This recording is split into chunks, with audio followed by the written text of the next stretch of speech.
started the football season. Take me through the excitement, I guess the energy going into this new year too, because your coach kind of mentioned it a little bit. 9-2 consecutively over the past few years. He said it feels like it's mostly a business going into this. Does it kind of seem like that way? What's the energy like?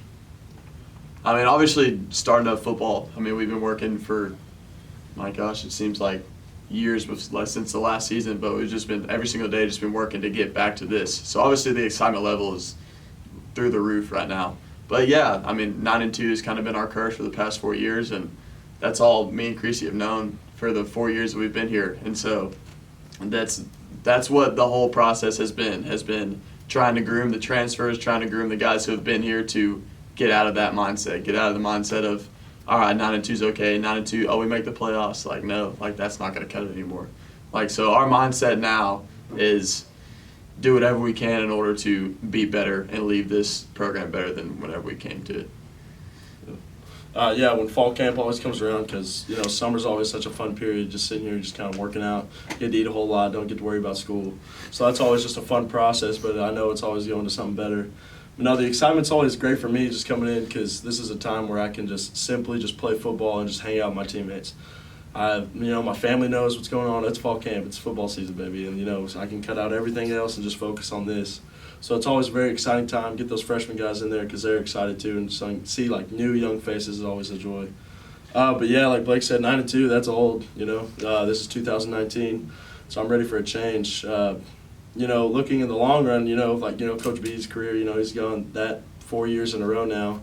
But I know he definitely is way hungrier for something more. And I think that's definitely transferred to us. We're tired of 9-2. That's what it is. So we've been working for it, and we're excited that it's here, and we're just ready to get rolling. Defense shaping up, obviously. It's looking like you guys are going to be the cornerstones of this group. I guess what's going to be different this particular year maybe than years prior for you guys? Honestly, we have a lot of returners on defense. So a lot of the hype level and just the camaraderie, that's all still going to be there, I think. It's just grooming the extra couple guys that we're going to have as new starters, getting in there and just letting them know the pace of play and how we do things. But overall, I really feel like we're going to have, once again, another dominant defense just because we really believe in each other. A lot of us have been playing with each other for 3 years on the football field now. So I think the confidence level in each other is really up there right now. So I think that's really going to help us be successful. So. Yeah, I think we have definitely every single tool that we need to be a great defense. I think one thing we're definitely going to focus on is discipline. Just flying to the ball 100% of the time, just kind of being there for our teammates. I think that's one thing that kind of our defense coaches explained through meetings so far is just discipline's a big part of it. We just kind of have a little thing going, tap the hat. Every single time someone makes a play, I'm not celebrating myself. I'm not trying to draw the attention. I'm just going to run up. We're running up to my teammates. I'm patting them on the back. We're excited because he just made a play for our defense, not for ourselves. So I think that's one thing we're going to try to focus on a lot. But we're excited, man. We got the tools. We got a great back end. I got Desmond Scrambler, Blake Johnston back there protecting me. We got great linebackers coming in, and we got a heck of a D-line coming in too. So I have to kind of throw it out there. I know it's obviously looking at the past few years, it's Mary Hardin-Baylor that's been kind of the nemesis here, and of course they win it all last year. Well, what's it going to take this time around to get over that hump? Your coach talked about it a little bit, but for you guys personally, what do you think it's going to take to get over that hump of Mary Hardin-Baylor and make it past that first round as well? I honestly believe that it's confidence. I believe that it's confidence from week one going throughout the entire season of knowing the team that we are and knowing the skill that we have within our core. Because I think a lot of the time we treat, obviously, the Mary Hardin-Baylor game as a different game rather than everything else, and we kind of lose that confidence level just knowing how, because they're obviously an amazing program. So I think we kind of lose that confidence level knowing that we haven't had success against them in the past.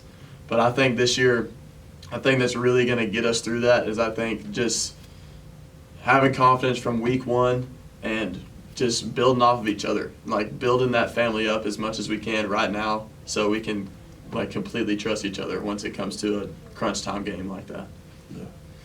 Obviously, our goal is not to, try to focus on that team, but obviously, they're a great football team. There's no getting around it. But I think that's just one of our things. It's just we just got to go out there and do it. We have all the tools that are necessary. I think we're right there, and it's just something we're just going to work for. Because I wouldn't say that our goal isn't to beat, Mary Hardin Baylor. Our goal, we have bigger goals than that, but they're definitely, they're well in front of that. So it's just something we have to overcome, but we're just going to keep working towards it. That's all it is. You mentioned it a little bit. Linebackers coming in. It's going to be a new group between your guys' positions. Just what's the biggest thing of making sure that group is set and secure so that you guys feel comfortable with them in the middle? We have a couple of guys who are coming to play linebacker again. Bonner Cottingame, he started at strong for us last year, ended up hurting his thumb, but he was in and out just because he was just messing with that thumb, trying to get back.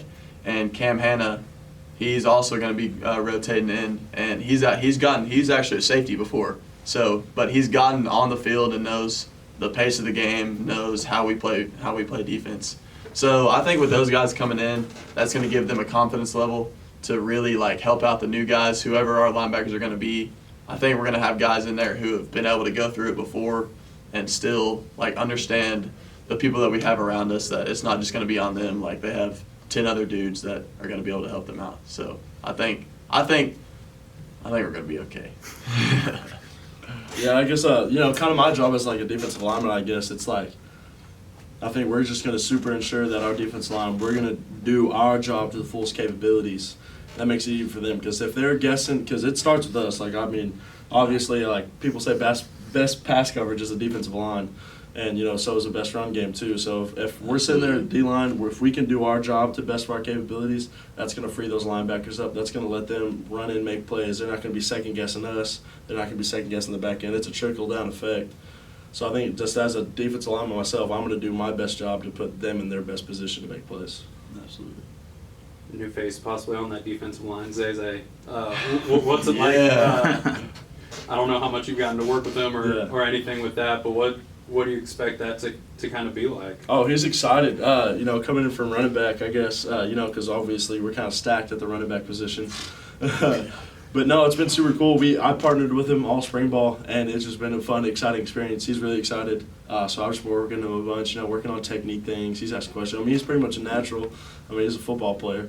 So, it comes pretty easy to him. But, he's excited. I'm really excited to see him because he's came a long ways. But he's gonna make some plays for us for sure. Zay is also one of those dudes that he's been hungry. Because he's gotten a little bit of playing time every year, but he's just been hungry to get to show his full ability, I think.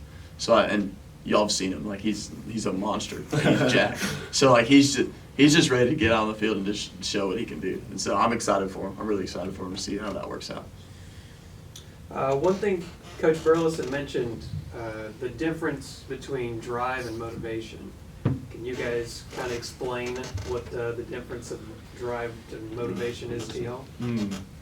I think for me, it's my drive is, a lot of people, they need to watch a motivational video. They need to listen to something motivational like this to get going in the morning. And they need to get hyped up, things like that, just to do the basic job, I guess, of what they're supposed to do. And what Coach B has always taught us about, discipline and drive is no matter how I'm feeling, no matter what I'm feeling that day, I'm going to do it either way. A lot of people look to me, I'm just not motivated right now. It's just kind of they're down. They're not going to be able to do it. Drive, if motivation's just extra little, it's just extra little hype for it, but I'm going to have the drive. I'm still going to do it no matter what it is, no matter how I'm feeling or what I'm feeling. Coach Burleson also talks a lot about our why, kind of the reason we're here, the reason that we go through everything that we go through in order to play football at a D3 program. And I think that's what really gives everyone their drive, is knowing why they're here and knowing the people they represent back home, or if it's the people that are here with them right now. So I think teammates, family, the Lord, everything that drives us every day is the reason that people can come out here and do the things that we do. And I really agree with Creasey's. I think motivation is more of kind of a hype talk, we can get motivated real quick, but Coach Burleson says it all the time. Once you get pots in the mouth in the football field, motivation goes out the window, and you gotta really just back up with that passion that you have and overall your drive. So I think that's what the difference is. Cool. Thanks, guys. Awesome. Sweet.